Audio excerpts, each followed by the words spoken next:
नमस्कार दोस्तों, आइए सुनते हैं मुंशी प्रेमचंद की कहानी विमाता।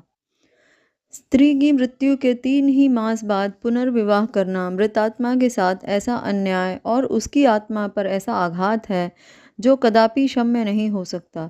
मैं यह कहूँगा कि उस स्वर्गवासिनी की मुझसे अंतिम प्रेरणा थी और न मेरा शायद यह कथन ही मान्य समझा जाए कि हमारे छोटे बालक के लिए माँ की उपस्थिति परमावश्यक थी। परंतु इस विषय में मेरी आत्मा निर्मल है और मैं आशा करता हूँ कि स्वर्गलोक में मेरे इस कार्य की निर्दय आलोचना न की जाएगी। सारांश यह है कि मैंने विवाह किया और यद्यपि एक नवविवाहिता वधू को मातृत्व उपदेश बेसुरा राग था, पर मैंने पहले ही दिन अम्बा से कह दिया कि मैंने तुझसे केवल इस अभिप्राय से विवाह किया है कि तुम मेरे भोले बालक की माँ बनो और उसके हृदय से उसकी माँ की मृत्यु का शोक भुला दो। 2 मास व्यतीत हो गए। मैं संध्या समय मुन्नू को साथ लेकर वायु सेवन को जाया करता था। लौटते समय कतिपय मित्रों से भेंट भी कर लिया करता था। उन संगतों में मुन्नू श्यामा की भांति चहकता। वास्तव में इन संगतों से मेरा अभिप्राय मनोविनोद नहीं, केवल मुन्नू के असाधारण बुद्धि चमत्कार को प्रदर्शित करना था।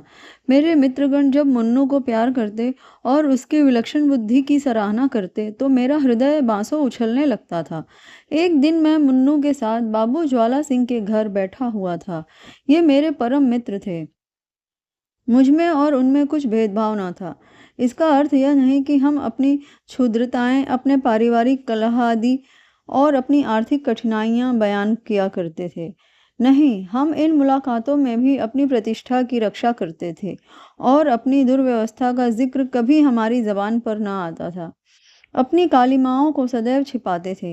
एकता में भी भेद था और घनिष्ठता में भी अंतर। अचानक बाबू ज्वाला सिंह ने मुन्नू से पूछा, क्यों, तुम्हारी अम्मा तुम्हें खूब प्यार करती है ना? मैंने मुस्कुराकर मन्नू की ओर देखा। उसके उत्तर के विषय में मुझे कोई संदेह न था। मैं भली भांति जानता था कि अम्मा उसे बहुत प्यार करती है, परंतु मेरे आश्चर्य का ठिकाना न रहा जब मुन्नू ने इस प्रश्न का उत्तर मुख से न देकर नेत्रों से दिया। उसके नेत्रों से आंसू की बूंदें टपकने लगी। मैं लज्जा से गड़ गया।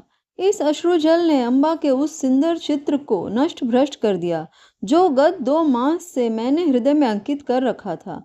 ज्वाला सिंह ने कुछ संशय की दृष्टि से देखा और पुनः मुन्नू से पूछा, क्यों रोते हो बेटा? मुन्नू बोला, रोता नहीं हूँ। आंखों में धुआं लग गया था। ज्वाला सिंह का विमाता की ममता पर संदेह करना स्वाभाविक बात थी, परंतु वास्तव में मुझे भी संदेह हो गया। अम्बा सहृदयता और स्नेह की वह देवी नहीं है जिसकी सराहना करते मेरी जिह्वा न थकती थी। वहां से उठा तो हृदय भरा हुआ था और लज्जा से माथा। मैं घर की ओर चला तो मन में विचार करने लगा कि किस प्रकार अपने क्रोध को प्रकट करूं। क्यों न मुंह ढांक कर सो रहूं। अम्बा जब पूछे तो कठोरता से कह दूं कि सिर में पीड़ा है, मुझे तंग मत करो। भोजन के लिए उठाए तो झिड़क कर उत्तर दूं। अम्बा अवश्य समझ जाएगी कि कोई बात मेरी इच्छा के प्रतिकूल हुई है। मेरे पांव पकड़ने लगेगी। उस समय अपनी व्यंग्यपूर्ण बातों से उसका हृदय बेध डालूंगा। ऐसा रुलाऊंगा कि वह भी याद करे। पुनः विचार आया कि उसका हंसमुख चेहरा देखकर मैं अपने हृदय को वश में रख सकूंगा या नहीं। उसकी एक प्रेम पूर्ण दृष्टि, एक मीठी बात, एक रसीली चुटकी मेरे शिला तुल्य रुष्टता के टुकड़े टुकड़े कर सकती है। परंतु हृदय की इस निर्बलता पर मेरा मन झुंझला उठा। यह मेरी क्या दशा है? क्यों इतनी जल्दी मेरे चित्त की काया पलट गई? मुझे पूर्ण विश्वास था कि मैं इन मृदुल वाक्यों की आंधी और ललित कटाक्षों के बहाव में भी अचल रह सकता हूँ, और कहाँ अब यह दशा हो रही है कि मुझ में अपराध झोंके को भी सहन करने की सामर्थ्य नहीं। इन विचारों से हृदय में कुछ दृढ़ता आई। तिस पर भी क्रोध की लगाम पग पग पर ढीली होती जाती थी। अंत में मैंने हृदय को बहुत दबाया और बनावटी क्रोध का भाव धारण किया और ठान लिया कि चलते ही एकदम से बरस पड़ूंगा। ऐसा ना हो कि दिल विलंबी वायु इस क्रोध रूपी मेघ को उड़ा ले जाए। परंतु ज्यों ही घर पहुंचा, अम्बा ने दौड़कर मुन्नू को गोदी में ले लिया और प्यार से सने हुए कोमल स्वर से बोली, आज तुम इतनी देर तक कहाँ घूमते रहे? चलो देखो, मैंने तुम्हारे लिए कैसी अच्छी अच्छी फुलौरियां बनाई हैं। मेरा कृत्रिम क्रोध एक क्षण में उड़ गया। मैंने विचार किया, इस देवी पर क्रोध करना भारी अत्याचार है। मुन्नू अबोध बालक है, संभव है कि वह अपनी माँ का स्मरण कर रो पड़ा हो। अम्बा उसके लिए दोषी नहीं ठहराई जा सकती। हमारे मनोभाव पूर्ण विचारों के अधीन नहीं होते।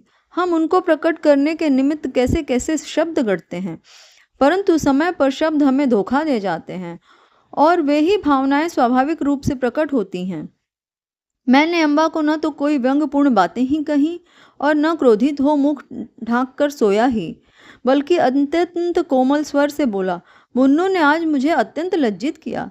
खजांची साहब ने पूछा कि तुम्हारी नई अम्मा तुम्हें प्यार करती हैं या नहीं, तो ये रोने लगा।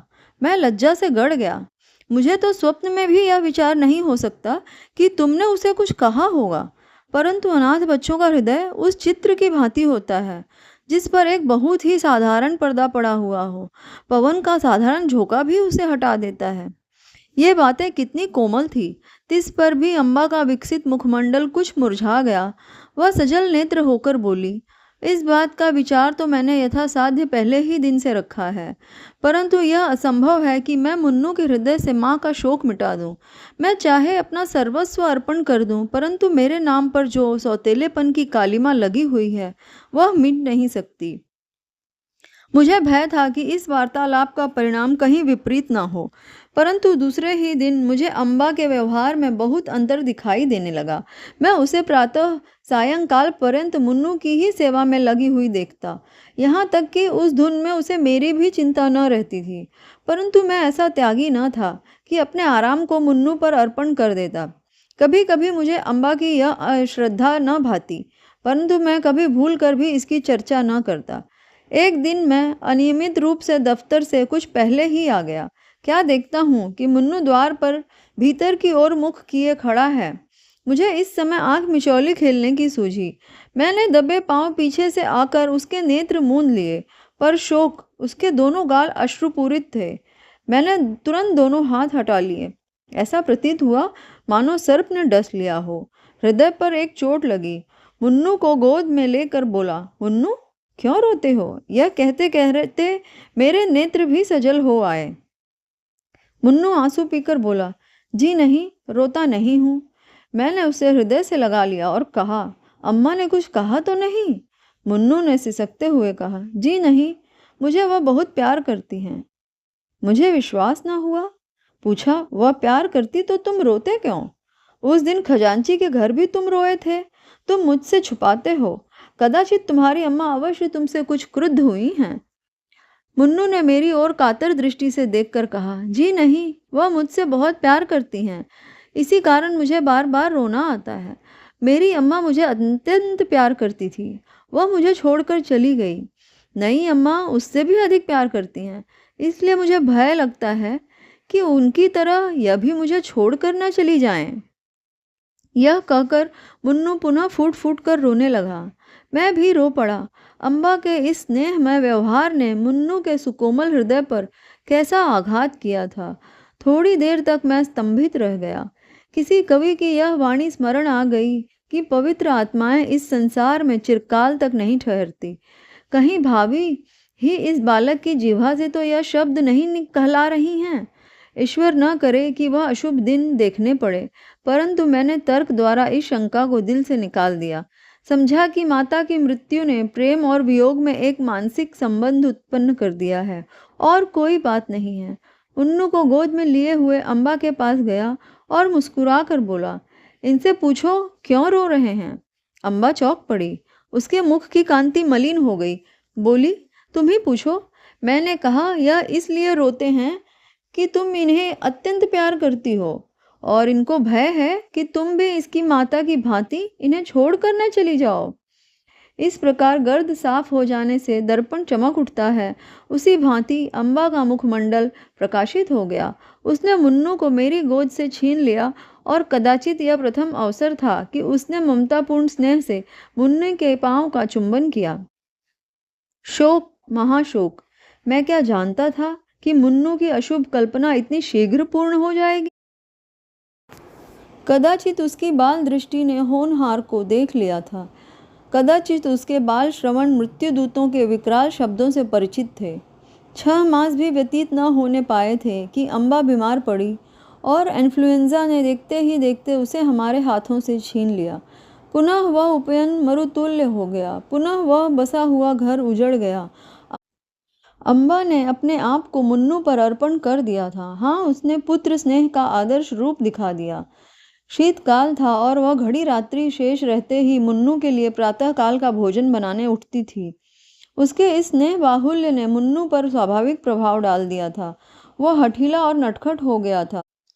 जब तक अम्बा भोजन कराने न बैठे, मुंह में कौर न डालता। जब तक अम्बा पंखा न झले, वह चारपाई पर पाँव न रखता। उसे छेड़ता, चिढ़ाता और हैरान कर डालता। परंतु अम्बा को इन बातों से आत्मिक सुख प्राप्त होता था। इन्फ्लुएंजा से कराह रही थी, करवट लेने तक की शक्ति न थी। शरीर तबाह हो रहा था, परंतु मुन्नू के प्रातःकाल के भोजन की चिंता लगी रहती थी। हाय, वह निस्वार्थ मातृ स्नेह अब स्वप्न हो गया। उस स्वप्न के स्मरण से अब भी हृदय गदगद हो जाता है। अम्बा के साथ मुन्नू का चुलबुलापन तथा बाल क्रीड़ा विदा हो गई। अब वह शौक और नैराश्य की जीवित मूर्ति है। वह अब भी नहीं रोता। ऐसा पदार्थ खोकर अब उसे कोई खटका, कोई भय नहीं रह गया। अभी आप सुन रहे थे मुंशी प्रेमचंद की कहानी विमाता। अगर ये कहानी आपको पसंद आई है तो कृपया करके लाइक, शेयर और सब्सक्राइब करें। Thank you.